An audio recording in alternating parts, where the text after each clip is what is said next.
El problema del interferómetro de Michelson podía resolverse como demostró Heinrich Lorentz, si diferentes observadores medían diferentes tiempos y diferentes distancias. Pero Albert Einstein fue más lejos combinando espacio y tiempo en un continuo sin fisuras. Y la teoría especial de la relatividad de Einstein de 1905 fue solo el primer paso, no el último. Pretendiendo explicar el viejo misterio de la ley de la caída de los cuerpos, Einstein concluiría más tarde que el propio espacio, o más bien, el propio espacio-tiempo estaba curvado, dando así un nuevo giro a la ley de la inercia, una nueva explicación de la fuerza de la gravedad y una nueva teoría del cosmos. Pero nos estamos adelantando en nuestro relato. Volvamos a 1905. Albert Einstein también se dio cuenta de que tenía un modo de explicar algo llamado efecto fotoeléctrico. ¿Por qué la luz ultravioleta descargaría una placa metálica cargada eléctricamente? Lo haría si la luz llegaba en paquetes cuya energía dependiera de la frecuencia, de acuerdo con la fórmula de Max-Planck. La idea puede haber parecido bastante inocente, pero en realidad no ha habido jamás un manifiesto más revolucionario. Un siglo antes, Thomas Young había sido el primero en justificar el fenómeno de la interferencia, probando de una vez por todas que la luz era una onda. A finales del siglo XIX, la teoría de Maxwell había explicado lo que ocurre cuando cargas eléctricas crean ondas luminosas que se propagan en el vacío. Pero el mundo de la física apenas se había sentado a descansar para gozar de su triunfo, cuando Albert Einstein, negándose a cabalgar sobre la cresta de la ola, dijo que la luz podría estar formada por partículas. Eso provocó que la revolución comenzara en serio. Provocó a Ernest Rutherford, el cual desde el momento en que se dio cuenta de que algunos rayos alfa rebotaban en la plancha de metal, eran exactamente revoluciones lo que tenía en mente. Al igual que Copérnico antes que él, Rutherford situó el núcleo en el centro del átomo y colocó los electrones en movimiento girando a su alrededor. Hubo una vez, mucho tiempo antes, en que la pregunta había sido: si la Tierra se está moviendo lanzada a través del espacio, ¿por qué no salen volando las cosas que están sobre ella? Ahora la pregunta era: si el electrón es acelerado constantemente, cayendo eternamente en su órbita alrededor del núcleo, ¿por qué no irradia su energía orbital y cae al núcleo? Niels Bohr se presentó con un salto acuático y una parte de la respuesta. Solo se permitirían ciertas órbitas especiales, aquellas cuyos momentos cinéticos fueran múltiplos de h con barra. Y la luz solo podría ser emitida o absorbida en saltos entre órbitas. Eso es exactamente lo que se necesitaba para explicar el tamaño y el espectro del átomo de hidrógeno. ¿Qué se necesitaría para explicar por qué se permitían precisamente esas órbitas y no otras? El príncipe Louis de Boyle era un aristócrata como el que más, pero tenía también un espíritu democrático y un sentido de la igualdad de oportunidades. Dijo: si la luz puede estar formada por partículas, ¿por qué no pueden los electrones ser ondas? Las ondas del electrón producirían interferencias constructivas tan solo en las órbitas que el doctor Bohr había organizado. Y eso realmente provocó problemas. Mientras que el mundo de la física parecía ir de triunfo en triunfo, su propia estructura se estaba desenmarañando, o para expresarlo de otro modo, la dualidad partícula-onda parecía una metáfora defectuosamente mezclada. Indudablemente, las ondas de diferentes longitudes podrían combinarse en un paquete o en un bulto vagamente parecido a una partícula, pero entonces ésta ni siquiera tendría una cantidad de movimiento definida. A su debido tiempo, esta extraña idea no solo llegaría a ser aceptada, sino que se conocería como el principio de incertidumbre de Heisenberg. El principio del profesor Heisenberg describía en términos generales las nuevas leyes de la física. Los detalles se podrían encontrar al resolver una nueva ecuación dada por Erwin Schrödinger. Y cuando se resolvió esa ecuación, ofreció una imagen del átomo que iba más allá de la imaginada por Niels Bohr. La nueva teoría, llamada mecánica cuántica, explicaría mucho más que los estados del átomo de hidrógeno. explicaría también todos los otros átomos de todos los otros elementos. La mecánica cuántica puede muy bien convertirse en el triunfo definitivo de la física. Pero como muchos triunfos fue adquirido con un costo enorme. Desafía la idea más fundamental de todas, la relación entre causa y efecto. En la física aristotélica cada movimiento tenía que tener una causa inmediata. Se necesitaba un ímpetu, un impulso para mantener en movimiento una bala de cañón. En la física newtoniana el movimiento ya no necesitaba de una causa, pero cada cambio en el movimiento sí la necesitaba. Sin embargo, en la física moderna, dada una causa no siempre se produce el mismo efecto. Este es el verdadero abandono del pasado. Los resultados de un conjunto dado de circunstancias no estaban completamente determinados. Hay resultados alternativos posibles. Solo están determinadas con precisión las probabilidades de las alternativas. Esta falta de determinismo es verdaderamente revolucionaria y no debe confundirse con una situación similar que surgió en la física newtoniana. La estadística se ha utilizado extensamente para describir el movimiento de las moléculas en un gas. Eso fue solamente un procedimiento práctico. Teóricamente se podía calcular la trayectoria de cada bolita sólida. Teóricamente se podía predecir el futuro del universo. Sencillamente no era práctico hacerlo. Pero con la mecánica cuántica, la situación ha cambiado fundamentalmente. Como una cuestión de principios, las trayectorias de las partículas atómicas no pueden predecirse con exactitud y el futuro del universo no es predeterminado. En los países, como en los campos de la ciencia, tienen lugar revoluciones. Vienen y se van. Y las cosas permanecen más o menos igual. Incluso en el universo mecánico cuántico, algunas cosas no han cambiado.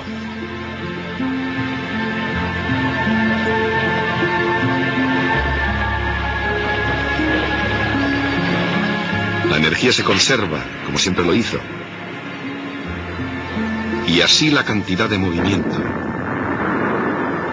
Y también el momento cinético. De hecho, esas mismas ideas residen en el propio corazón de la física moderna. Por ejemplo, en la teoría de la relatividad se conserva la cantidad de movimiento, aun cuando eso signifique que la masa debe aumentar con la velocidad.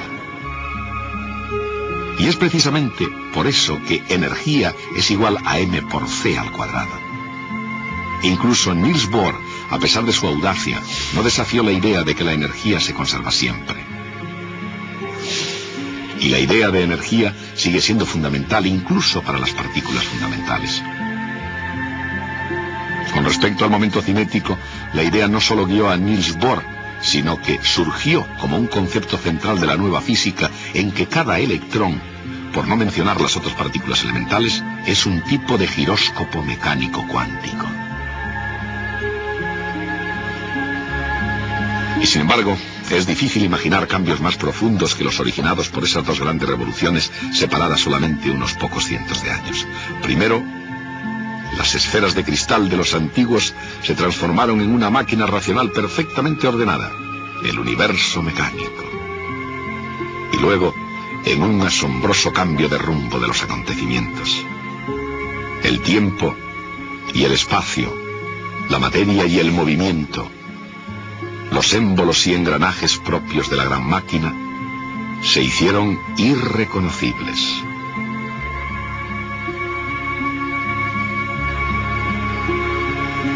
Bienvenido al universo mecánico cuántico. Teóricamente se podía predecir el futuro del universo. Sencillamente no era práctico hacerlo. Pero con la mecánica cuántica, la situación ha cambiado fundamentalmente. Como una cuestión de principios, las trayectorias de las partículas atómicas no pueden predecirse con exactitud y el futuro del universo no es predeterminado. En los países, como en los campos de la ciencia, tienen lugar revoluciones. Vienen y se van.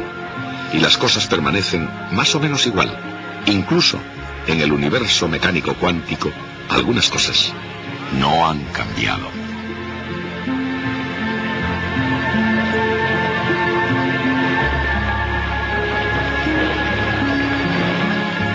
energía se conserva, como siempre lo hizo.